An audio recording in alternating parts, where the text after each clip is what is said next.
have with us Brigadier Ajay Mehta, whose journey from battlefield to the classroom is as inspiring as it is insightful. We welcome you, sir. Thank you. So, since sir, you carry a wealth of knowledge and experience with you, I would like you to begin with a short introduction for our audience. Thank you very much for calling me and getting me over here. I belong to a small town, Jabalpur, when my journey started there with my education. And since then, I am the third generation in the army. My father was there, my grandfather. And 1971 ops, which took place for Bangladesh, that left a very deep impression on me that this is the organization I need to join. And thereafter, after my graduation, I joined army. Next 35 years, I was in the army. While I was in the army, I kept on thinking, what next? So teaching was always my passion. I was impressed by school teachers, by a few of my college teachers. And I thought, let me remain young, interact with young people, exchange knowledge with them. Not teach, but to exchange knowledge with them. And here I am from last 14 years now, teaching undergraduates and graduates, whatever little I know, sharing and learning from them too. That is extremely inspiring, sir. So, sir, you just mentioned you have been in army for so long. So, like people see army for the medals, the discipline, the uniform. What are the myths that you think people, the citizens, have in their minds for army? The myths the people have is that the army has a very nice life. People think about officer messes, people think of canteens. They are just I won't say even the tip of the iceberg. We all undergo a very grueling life, in fact. Our peace station tenures are very less, and there too we are very busy training for war. And our field stations are plenty along the border of China and Pakistan. And we are there spending a lot of time in from burning heat of Jaisalmer to the high heights, icy heights of Arunachal Pradesh and Ladakh. So the life is pretty tough. Medals and all are just secondary by nature. More so, it is the sacrifice, the ability to fight under the flag for the nation. That is there, the spirit of thrill and adventure. Despite all these things, you find the soldiers happy and laughing, because we take adventure and thrill in everything that we do. At times you get food, at times you don't get food. I remember on a post where we were sitting on a height of about 16,000 plus, it was an air maintained post. So they dropped food for us. And what dropped on my post was only tinned mangoes and atta. Other things fell down in the crevices and the deep ravines. So for next 15 days, we were eating mangoes and rice and atta for rotis for breakfast, lunch and dinner. All three meals were that. So still we were all happy, laughing, smiling that this is life is all about. So we learned to take life in stride. The privations that we suffer, especially our troops who are in glacier with small areas where they are in such extreme temperatures, people have no idea that how they suffer this. We don't go about glossing over it or boasting about it. That's our part of the duty. We take it in that spirit. Absolutely true, sir. So, sir, you just mentioned that soldiers are so strong that they do not show it on their faces. But we also know that there are a lot of stories of grief that soldiers come across in their lives when they see their peers dying and they are not able to go back home to their places. So, how do you deal with those grief situations? Yeah, those are trying situations. I remember as a young major sitting in Arunachal Pradesh on one of the heights where in 1962 the Chinese had come there and they vacated it. So we went there, reoccupied that place again. So there were skeletons lying there. There were old helmets which were lying there. There was a crashed helicopter which was lying there. So we occupied, rebuilt the defenses and there. So evacuation was difficult because in these areas, you have a very funny thing known as the high altitude pulmonary edema, where water gets into the lungs and you have to be medicated without any delay. Unfortunately, the helicopter couldn't come and the route to take that Jawan down to the medical center was long and it was night time. We tried to do our best. I could see that boy's face still fresh in my memories. He, breathed his last in my lap with the pink froth coming out from his mouth. But that's how it is. We take on these sufferings, in the stride. Nothing much can be done. We can't break down along with them. But then thereafter, things are better now. But the only issue is weather. Despite all the technology and everything which is there, nothing can be done about the weather. We have long days of whiteouts, as you call them. Only you can see the snow flying in the wind and totally whiteout conditions, helicopters or anything, nobody can land there. Weather is the biggest enemy in these areas, which we find. But doesn't matter, the spirits always remain high. We sing songs of, we have great beliefs in gods also, that they are with us. So spirits are high, we sing songs, we joke. Humor is one of the biggest element in the army. We all pull each other's leg, whether it's a Jawan or it's an officer. We learn to laugh and smile in all these conditions. And I understand that it's a very difficult thing to go home and ring the bell and tell the lady that you've lost your son. It's just difficult, but we do it. We can't help it. Today it is her son, tomorrow it will be somebody else's. But one doesn't know what can happen to anyone at any time. So we live life on a daily basis. That, live every day, leave the rest, no worries. That is devastating, Yes, sir. For us as normal citizens, it is like impossible to even imagine such kind of situations that soldiers face on the battlefield. So, sir, as you mentioned that people like face a lot of difficulties on the battlefield, right? But coming back home, meeting your families is a very different emotions for the soldiers. True. So staying away from your families and then coming after so many years, how do you match up with the gap that family faces without you? A very good question, actually. Especially, it's more so for the kids. There are times you leave a kid when the kid is just 2 or 3 months old, and you not get an opportunity to come back for 8, 9 months. It's not very long years, but perhaps 8, 9 months or a year. Once you come back, the child is in a great decision dilemma. That mother has been talking of a person called Papa, but is he the person or not? They don't know. They feel shy. They don't come up so easily to you. You calling the child, okay, I'm daddy, but the child is not sure about it. And it takes some time for the child to, then that is the time you feel, oh God, such a long separation is really not warranted.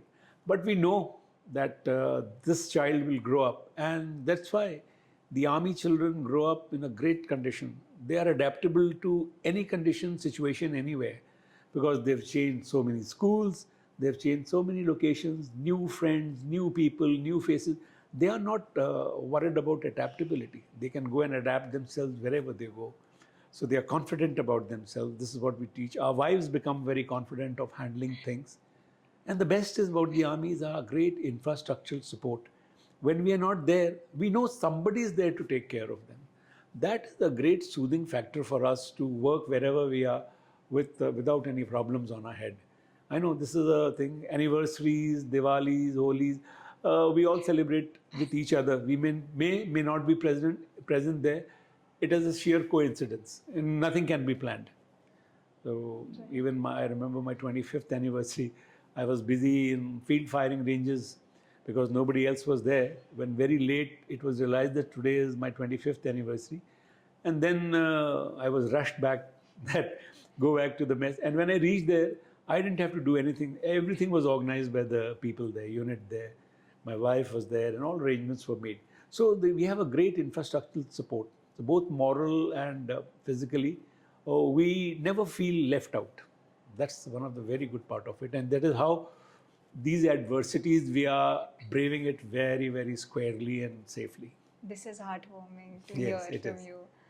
So, sir, before we switch to your educational career as a professor, so the last question in the army background would be like, what was your best memory that if you still remember of it, you have a smile on your face?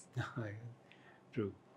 See, one of the things, like I remember a young student asking me, have you ever felt scared of death? My answer is yes. Who is not scared of death? But then if you remain scared all the time, that the death is around the corner, and that corner never comes. Why should you live in fear? When it has to happen, it will happen. So we learn to be, celebrating every moment of life. So all the moments that I remember has been time when we had small, gains, small victories, of capturing some terrorist, or some gaining of small footholds here and there during the, you know, China border somewhere. So these little memories where the troops celebrated small victories with us, along with them, we celebrated it, and those were the moments which we remember more actually, and not our anniversaries and anything like that. But very interesting, one very interesting event I remember. This happened in the pass in Arunachal called the Sela. It was one of the passes there. Se means the pass, and Se means the name of the place, and La means the pass. While we were driving down after putting up a post at our place, so I was sitting in the co-driver's seat, and because of the weather, we were in a jonga. The parts of the vehicle get very brittle. So suddenly I told my driver who was driving, I had two more officers sitting behind, that don't you think that is the wheel that is running ahead of us? So he said, yes, sir, that is our jonga's wheel. And then I said, now what? He said, he's asking me, sir, what? So we had remembered an old saying by one of our teachers, that to avoid a major accident, small accidents are permissible. So I jumped onto the wheel, turned his hand, and we went and hit the mountain. So the two officers sitting behind, they were suddenly taken aback that what's happened. We crashed into a thing, only to realize that the wheel, the front left wheel, had broken and gone down about 1,000 feet from there.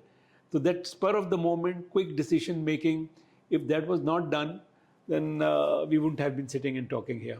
We would have gone down with it. So such memories are plenty that we've had. And then we got down and we all laughed together, oh God, where the wheel has gone. And thereafter, the journey continued, got another vehicle to move. So such small incidents are in plenty that we've had throughout our tenure. And so once we remember our gypsy on the Pakistan, we have a thing called the ditch cum bun. So after the rains, it was all covered with algae.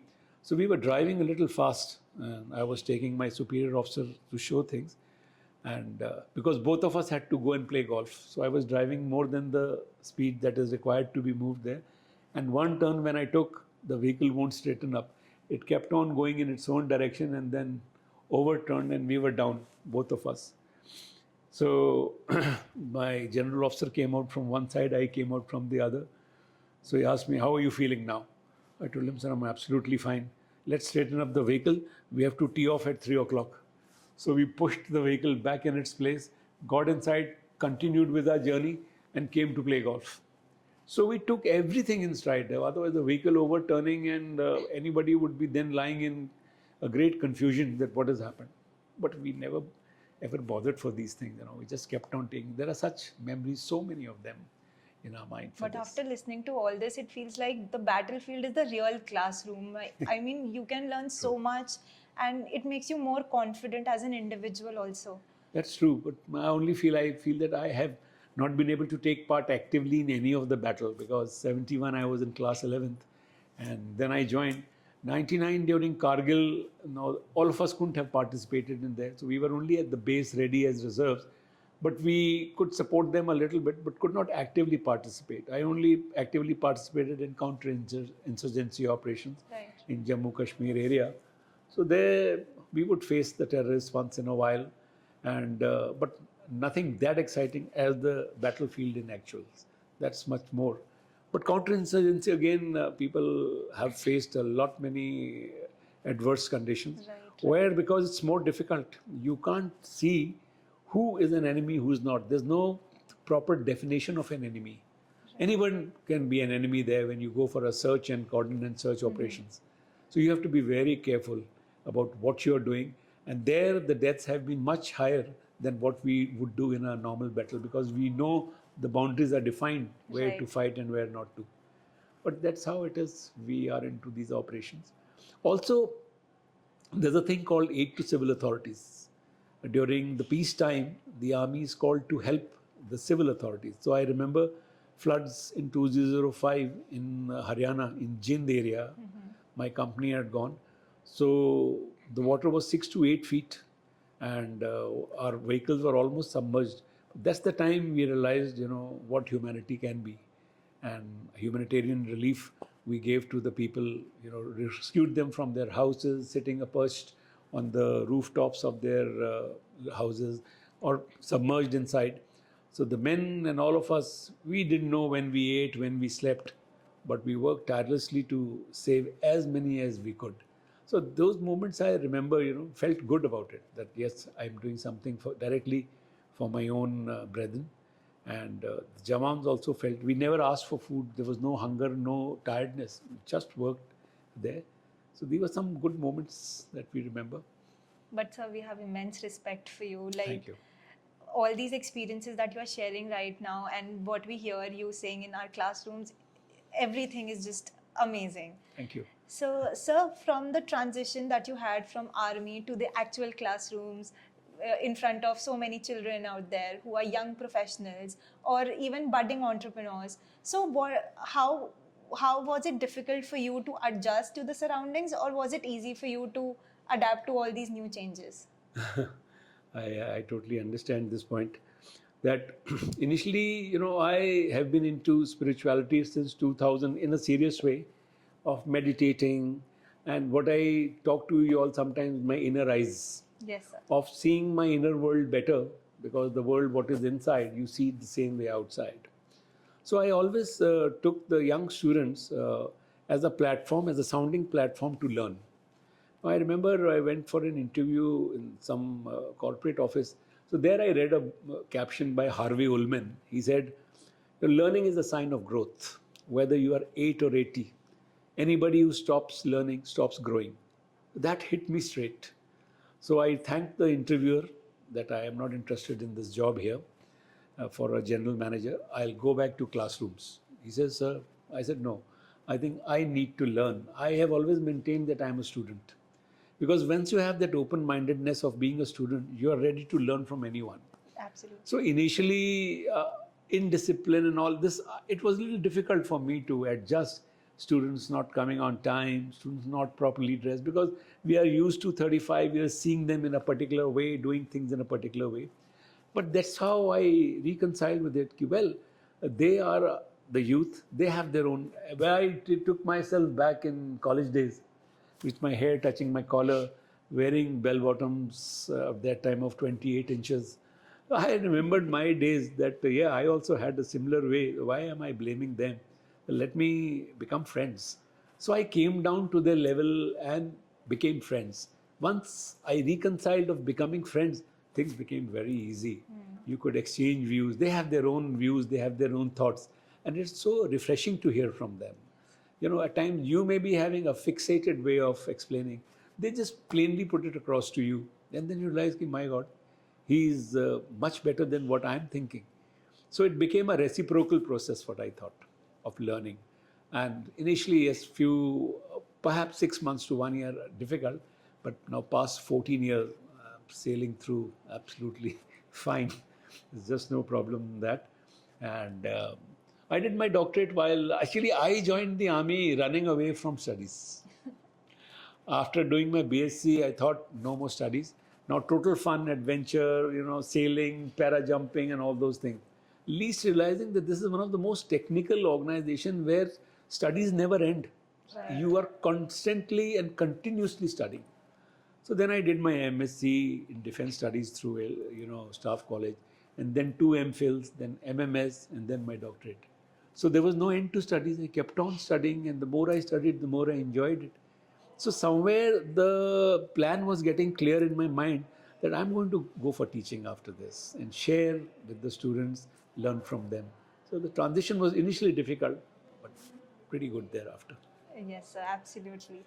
So, sir, you have an expertise in human resource management and leadership. So why only these two particular domain and why not any other? See, dealing with human beings, being with them for such long years, 35 years, the ability to understand them was amazing, because being from an infantry, to start with, and then later mech infantry. You knew and stayed with the men day in and day out. So their emotions, their feelings, their reactions to anything. See, education, being educated or less educated has no meaning. A human being is a human being. So you worked with them so closely that you realized what the human values are and what humanity is all about.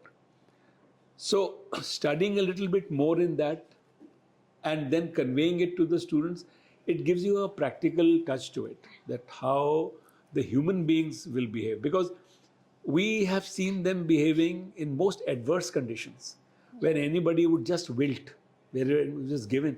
Still, if that man is standing by you, there has to be something more than mere pay. Where you're serving and staying for months together, you don't go for money. Right. No way you are going for money.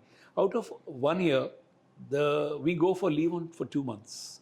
So 9 to 10 months we are together, rubbing our shoulders, playing games, suffering privations, everything together. It's not for the money. The money that give cannot compensate, but it's much more than that. So what is that? It is that love for each other, the fraternity, brotherhood, that flag for which we call it the Naam, Namak or Nishan, for which we are fighting. That gives us a great pleasure. So understanding them became very good over a period of time. So that's why I thought that let me share about this with the students who are just reading books. Let me give a practical flavor to whatever they are learning.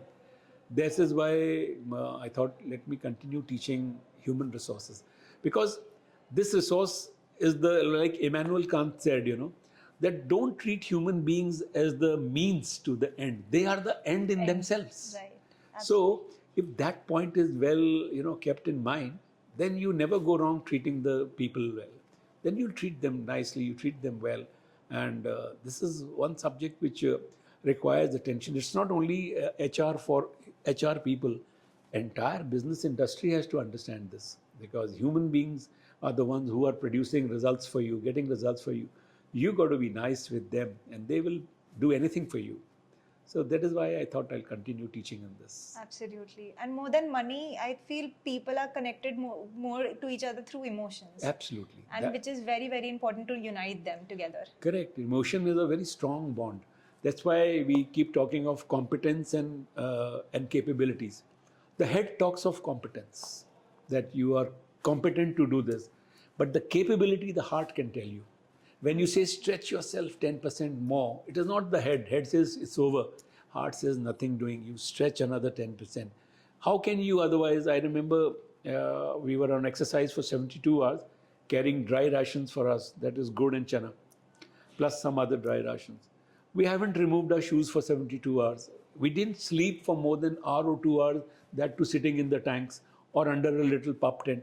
Yet there were smiles on the faces. Kaise ho jawan? Aap theek hai, chai pijiye. So how can they have that smile on the face? You are touching their hearts most of the time. And where that is their success and significance, as we talk about it. So if you are a significant person who's not looking for success, you will be remembered. Absolutely. You will be loved, and people would love to work. It's always good to be human to the other person. True. I remember reading somewhere, you are born as human. Take one step towards humanity every day. Right. It's important. Absolutely. So, sir, what would be your mantra? Like, you have seen the battlefields, you have seen the army spaces, you have even trained so many professionals. So, what is your one mantra that you would like to give it to the young professionals out there about life, about spirituality for that matter? I know. The spirituality is nothing to do with religion. It is everything to do with the human being, the spirit, the energy that is there in it. So don't get into rituals. Go in for a larger sense to one spirituality or one religion called humanity. So I will only tell people that live your life on a daily basis. Live every day. The mind should not be stuck in the past, because that's a cancelled check. And the future is a promissory note. So don't get stuck between these two.